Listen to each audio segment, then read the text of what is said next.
Hi, good morning. I'm Justin Danhoff with the National Center for Public Policy Research. I want to talk about some potential reforms for ABC News. A study published in January found that the broadcast networks, including ABC, continue to run overwhelmingly negative stories about President Trump.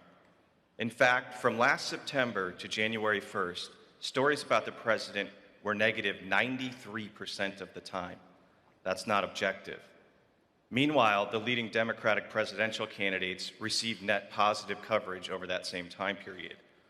I think a lot of folks here know a few weeks ago, Project Veritas exposed a video in which ABC News correspondent David Wright admitted that the network bosses regularly spiked positive stories about President Trump.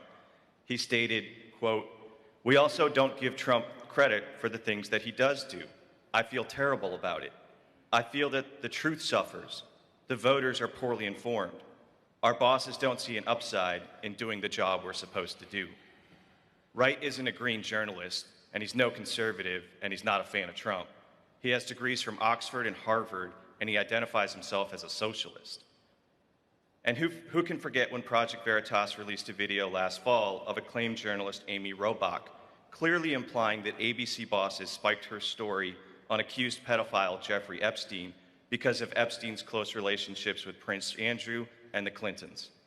While she tried to walk back her comments, we all heard the truth. Mr. Chapek, I've been coming to this meeting for years, imploring Mr. Iger to address the extreme anti-conservative bias that runs deep at ABC. I'm asking you to be bold today. Take on this challenge. The public's trust in the mainstream media has just hit another all-time low. And when leaked videos show that your own reporters are frustrated because they're unable to tell the truth on the air, that speaks to a systemic problem at ABC.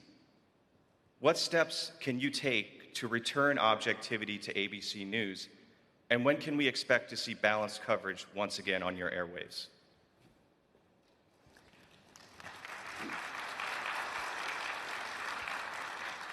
So interestingly enough, the very first trip I took after I got the new job was to ABC News in New York.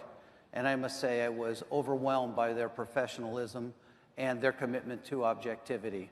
In terms of Mr. Wright, he said some things that made us question his objectivity. And obviously, when you're reporting the news, that's no place for somebody who's got a heavy subjective opinion. So internally, we dealt with that situation. But I think that ABC News has a stellar track record of being objective in reporting the news, and it'll continue in the future.